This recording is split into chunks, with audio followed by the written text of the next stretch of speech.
ونصلی علی رسولہ الکریم اما بعد فاعوذ باللہ من الشیطان الرجیم بسم اللہ الرحمن الرحیم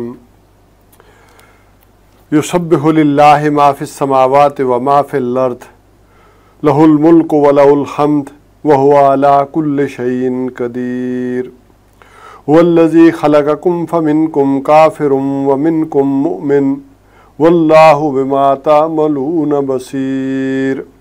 خلق السماوات والارض بالحق وصورکم فاحسن صورکم والیہ المصیر یعلم ما فی السماوات والارض ویعلم ما تسرون وما تعلنون واللہ علیم بذات الصدور أَلَمْ يَأْتِكُمْ نَبَأُ الَّذِينَ كَفَرُوا مِنْ قَبْلُ فَذَاقُوا وَبَالَ أَمْرِهِمْ وَلَهُمْ عَذَابٌ أَلِيمٌ ذَلِكَ بِأَنَّهُ كَانَتْ تَأْتِيهِمْ رُسُلُهُم بِالْبَيِّنَاتِ فَقَالُوا وَبَشَرٌ يَهْدُونَنَا فَكَفَرُوا وَتَوَلَّوْا وَاسْتَغْنَى اللَّهُ وَاللَّهُ غَنِيٌّ حَمِيدٌ زعم الذين كفروا أن لن يبعثوا قل بلى وربي لتبعثن ثم لتنبؤن بما عملتم وذلك على الله يسير فآمنوا بالله ورسوله والنور الذي أنزلنا والله بما تعملون خبير یوم یجمعکم لیوم الجمع ذالک یوم التغابن ومن یؤمن باللہ ویعمل صالحا یکفر عنہ سیئاتہ ویدخلہ جنات تجری من تحتہا الانہار خالدین فیہا ابدا ذالک الفوز العظیم والذین کفروا وکذبوا بآیاتنا اولئک اصحاب النار خالدین فیہا وبئس المصیر صدق اللہ العظیم اللہم الہمنا رشدنا وعذنا من شرور انفسنا اللہم ارنا الحق حقا وارزقنا اتباعہ وارنا الباطل باطلا وارزقنا اجتنابہ رب اشرح لی صدری ویسر لی امری واحلل عقدۃ من لسانی یفقہوا قولی آمین یا رب العالمین۔ یہ سورہ تغابن کا پہلا رکوع جو ہے وہ میں نے آپ کے سامنے تلاوت کیا ہے۔ سورہ تغابن جو ہے 2 رکوعوں اور جو ہے وہ 18 آیات پر مشتمل ہے۔ اس کے پہلے رکوع میں 10 آیات اور دوسرے رکوع میں 8 آیات ہیں۔ مصحف میں جو اس کا مقام ہے وہ 28ویں پارے کے آخر میں ہے، بالکل آخر میں۔ اس سے بعد 2 صورتیں سورہ طلاق اور سورہ تحریم، اور اس میں اصل بات یہ ہے کہ اس میں کل کا کل خطاب جو ہے وہ مسلمانوں سے ہے۔ اس میں کسی اور سے خطاب نہیں ہے، نہ کفار سے نہ اہل کتاب سے۔ اسی طرح یہ سورت جو ہے وہ تقریباً حضور صلی اللہ علیہ وسلم کے جو مدنی دور ہے اس کے نصف آخر میں نازل ہوئی، اور ایک اعتبار سے یہ ہم جیسوں کے لیے بڑی سہولت کا معاملہ ہے کہ ایمان کے موضوع پر جامع ترین صورت ہے۔ گویا ایمان کے متعلق جتنے مباحث مکی صورتوں میں یا دوسری جگہ مدنی صورتوں میں وہ اس ایک صورت میں خلاصے کی صورت میں آ گئے ہیں۔ اگر ہم پیچھے سے سلسلہ جوڑیں تو سب سے پہلے ہم نے سورہ آل عمران کا جو رکوع پڑھا تھا،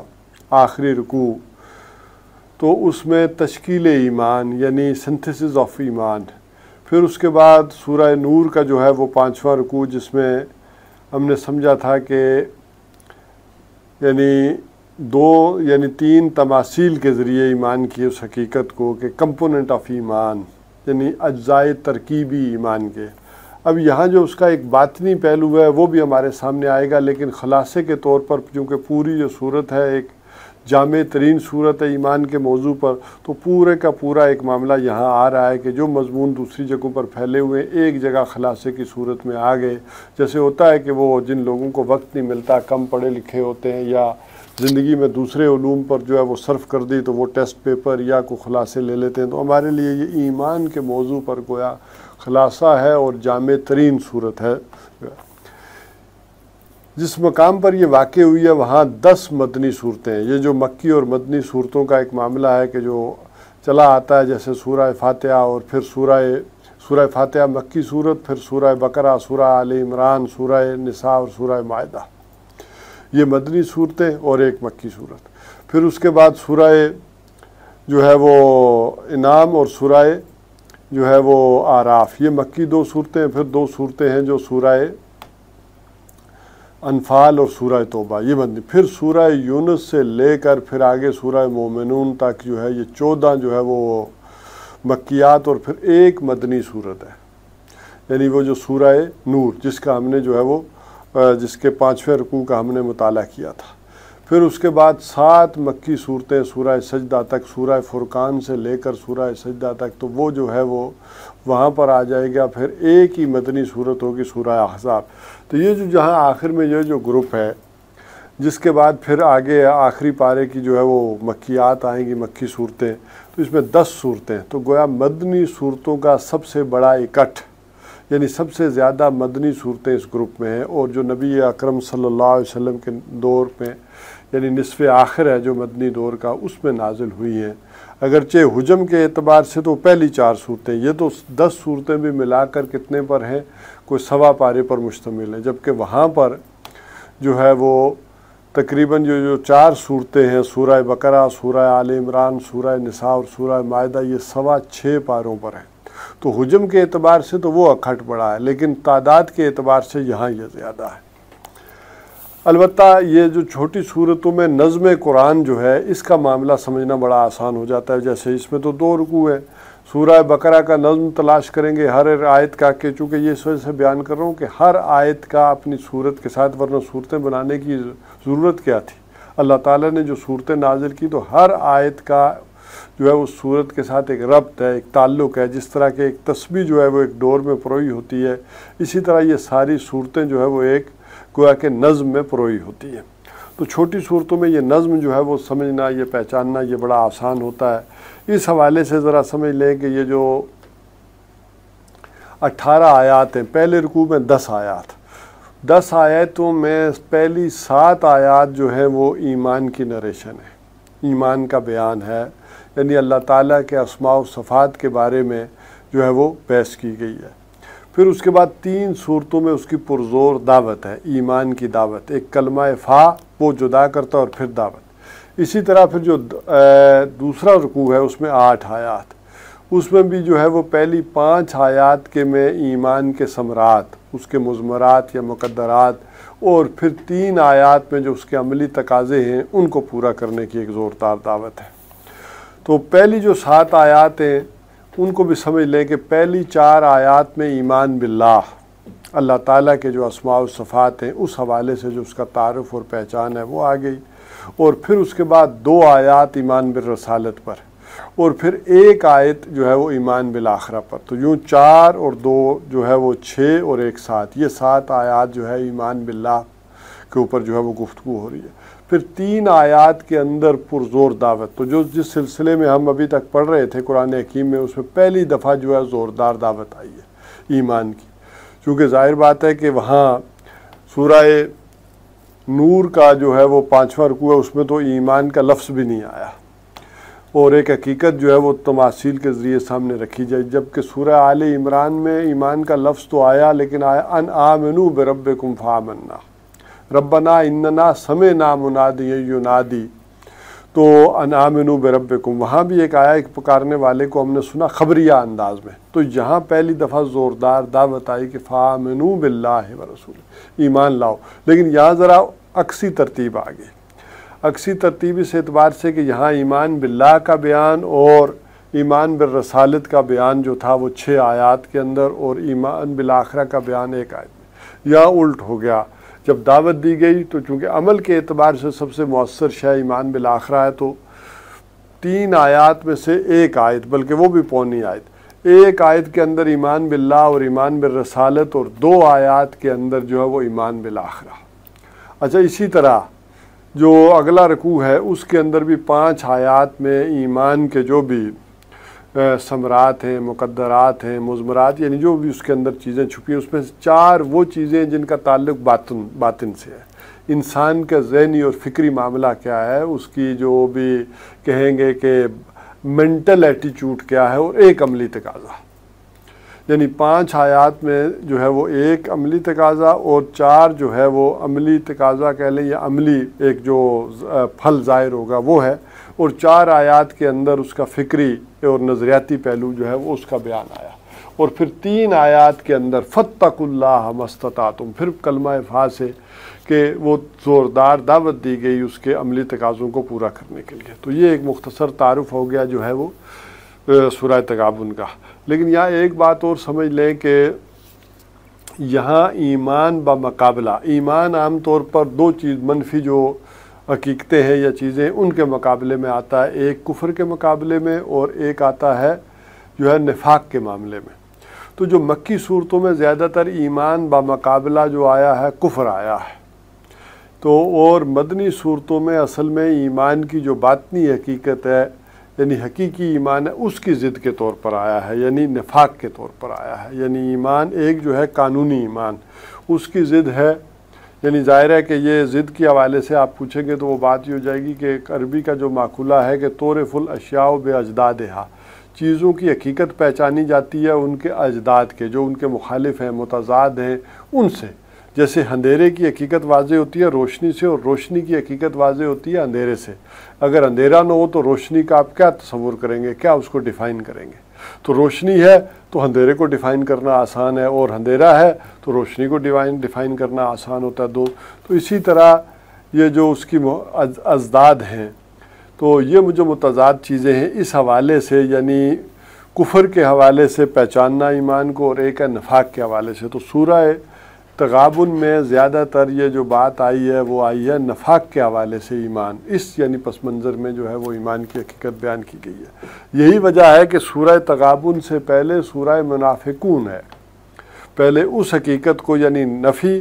وہ جسے کہتے ہیں نفی پھر اثبات، یعنی سب سے پہلے وہ جو ہے وہ ساری حقیقت بیان کی گئی نفاق کی، اور پھر اس کے بعد ایمان کی حقیقت بیان کی گئی۔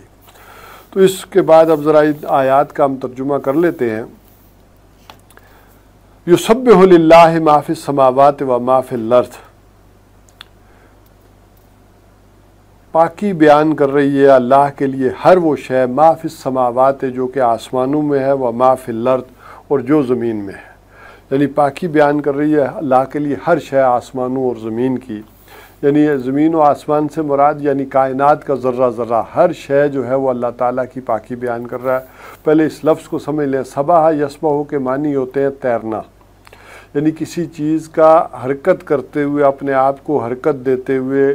اس سطح پر برقرار رکھنا، چاہے پانی میں جیسے تیرتے ہوئے آدمی تیزی سے تیرتا ہے تو وہ اپنی سطح کو برقرار رکھتا ہے، یا فضا میں ہوا کے اندر کوئی شے تیر رہی ہے تو تیزی سے تیرتے ہوئے جہاز ہیں یا کوئی چیزیں ہیں، پرندے ہیں، تو اپنی سطح کو برقرار رکھ رہے ہیں، یا خلا میں ہے تو یہ فعل لازم ہے، یعنی خود جو ہے وہ تیرتے ہوئے تیزی سے حرکت کرتے ہوئے اپنی سطح کو، یہ اس کے لغوی معنی ہو جائیں گے۔ جبکہ باب جو ہے وہ باب آپ کہہ لیں کہ ثلاثی مجرد کے اندر تو یہ معنی ہو گئے، ثلاثی مزید فید میں یعنی باب تفعیل کے اندر سبح یسبح ہو تسبیحا، یہاں یہ معنی ہو جائیں گے کسی کو تیرانا، یعنی ایک ہے وہاں تھا کہ یہ متعدی ہو گیا، کسی کو تیرانا، وہاں تھا فعل لازم خود تیرنا، تو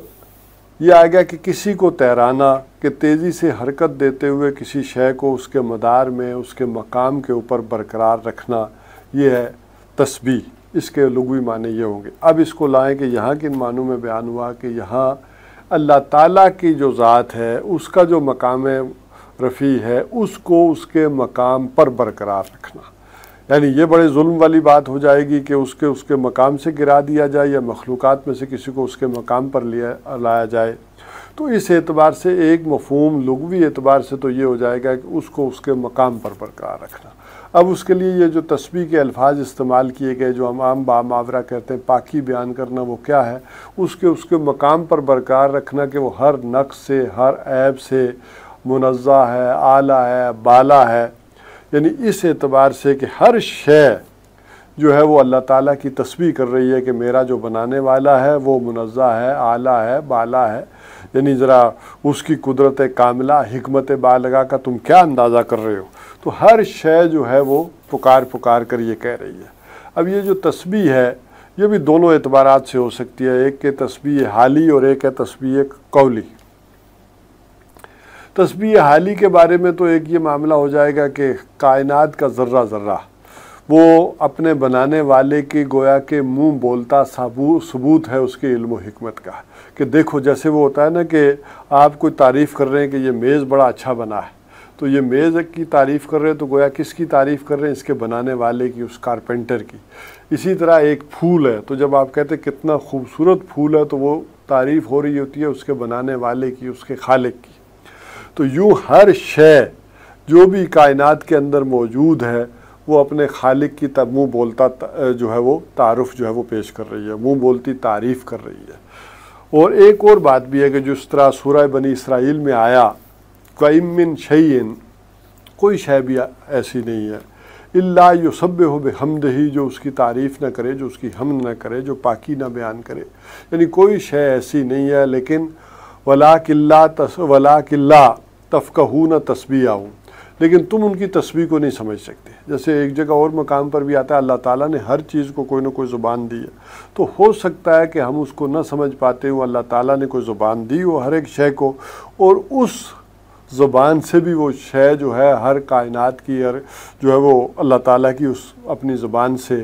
کے اندر جو ہے اس کی تعریف کر رہی ہو۔ یہ بھی پاسبلٹی ہے کہ وَإِن مِّن شَيْءٍ، یعنی کوئی شے ایسی نہیں ہے اِلَّا يُسَبِّحُ بِحَمْدِهِ، مگر یہ کہ اس کی تعریف کر رہی ہے، حمد کر رہی ہے۔ لیکن ہمارے لیے معاملہ کیا ہے؟ وَلَٰكِن لَا تَفْقَهُونَ تَسْبِيحَهُمْ، ہم اس کی تسبیح کو جو ہے وہ سمجھ نہیں پا رہے۔ تو ایک یہ ہے کہ کوئی زبان سے بھی کچھ ہر شے جو ہے وہ اللہ تعالیٰ کا جو تعریف کر رہی ہو، ذرہ ذرہ کائنات کا اس کی تعریف کر رہا ہو، اور ایک زبان حال سے بھی اس کی تعریف کر رہا ہو۔ دیکھو سورج کو، دیکھو ذرا چاند کو، دیکھو ذرا باقی سیاروں کو، اس کا بنانے والا کون ہے، اور اسی طرح کائنات کا ذرہ ذرہ۔ اس اعتبار سے تو وہ جڑ جائے گی بات کہ ان فی خلق السماوات والارض واختلاف اللیل والنہار لآیات لقوم یعقلون، اور لآیات لأولی الالباب، وہاں تو اولو الالباب کے الفاظ آئے تھے، تو دونوں یہ چیزیں آ گئی۔ تو یہ اس اعتبار سے ہر شے گویا نشانی کا کام دے گی اللہ کا، وہ اپنے خالق کو جو ہے وہ پہچان جو ہے وہ کروانے کا ذریعہ ایک بنے گی۔ لہ الملک، اسی کے لیے ہے بادشاہی، ولہ الحمد، اور اسی کے لیے ہے حمد و ثنا۔ لہ الملک، اسی کے لیے بادشاہی، یعنی اس کائنات میں ابھی تو اختیارات چیزیں کوئی نظر آتی ہیں، لیکن دو اعتبارات سے سمجھ لیں کہ ڈی جورو بھی اور ڈی فیکٹو بھی اللہ ہی کی بادشاہی ہے۔ یعنی ڈی جورو بھی اسی کا حق ہے، یعنی یہ لام استحقاق بھی ہے، یعنی اسی کا حق ہے کہ اور اسی کی بادشاہی ہے، اور بالفعل بھی حقیقت میں بھی اسی کی، ڈی فیکٹو بھی یعنی حقیقت میں بھی اسی کی بادشاہی ہے۔ یہ جو تھوڑا بہت ہمیں اختیار ملا ہوا ہے ہم سمجھتے ہیں، یا دنیا میں ملا ہوا ہے کچھ اور لوگوں کو، جنات کو، انسانوں کو، تو یہ سمجھ رہے ہیں کہ کوئی ان کی بھی حقیقت ہے، کوئی ان کا بھی ایک معاملہ ہے، کوئی اختیارات کا بادشاہی ہے۔ تو ایسا نہیں ہے، اصل میں تو انسان ذرا غور کرے تو اسے اپنے جسم کے اوپر بھی اختیار حاصل نہیں ہے۔ وہ کوئی اپنے بال بڑھنے سے نہیں روک سکتا، حالانکہ اس کا اپنا جسم ہے، وہ کوئی ناخن بڑھنے سے نہیں روک سکتا، وہ کوئی بیماری سے جو بھی اس کے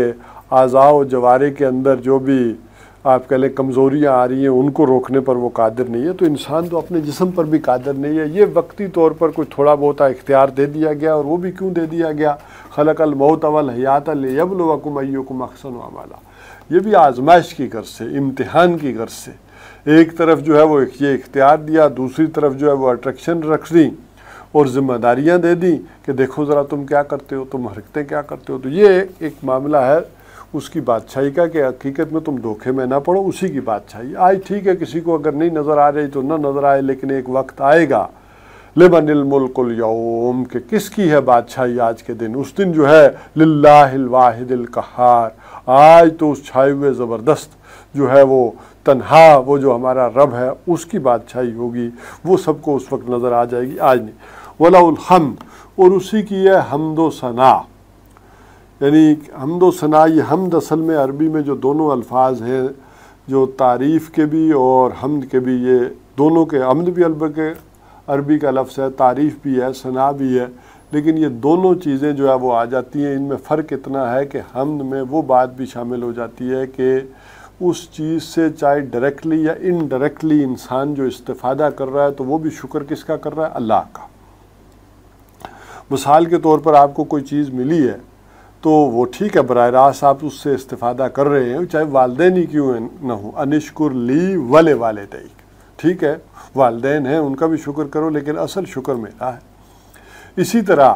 اب اس کائنات کی ایک بڑی حقیقت یہ سورج ہے، اس وقت ہماری گلیکسی کی، اسی سورج سے کہ ہمیں گرمی ملتی ہے، روشنی ملتی ہے، اب دن میں چلت پھرت ہوتی ہے، لوگ چیزیں دیکھتے ہیں، اسی سے ایک توانائی کا ایک معاملہ لکڑی میں آتا ہے، وہ جلتی ہے، اور حرارت جو ہے وہ فصلیں پکتی ہیں۔ یہ ساری چیزیں سورج کے ذریعے سے ہمیں حاصل ہو رہی ہیں، پانی بخارات بن کر اٹھتا ہے، پھر وہ بارشیں برستی ہیں، اس سے زندگی آگے بڑھتی ہے۔ تو اگر دیکھیں تو سورج کی کتنی ہی نعمتیں ہیں جو ہم حاصل کر رہے ہیں۔ تو اصل میں سمجھایا گیا کہ سورج کا شکریہ ادا کرنے کی کوئی ضرورت نہیں ہے، اس کی کوئی اپنا کام نہیں ہے، یہ سارے کا سارا کس کا ہے؟ اللہ تعالیٰ کا۔ تو لہ الحمد، اصل میں اسی کے لیے ہے حمد اور تعریف، حمد و ثنا اسی کے لیے ہے، چونکہ یہ ساری چیزیں جو بھی جن سے آپ استفادہ کر رہے ہیں، سخر اللہ سخر ما،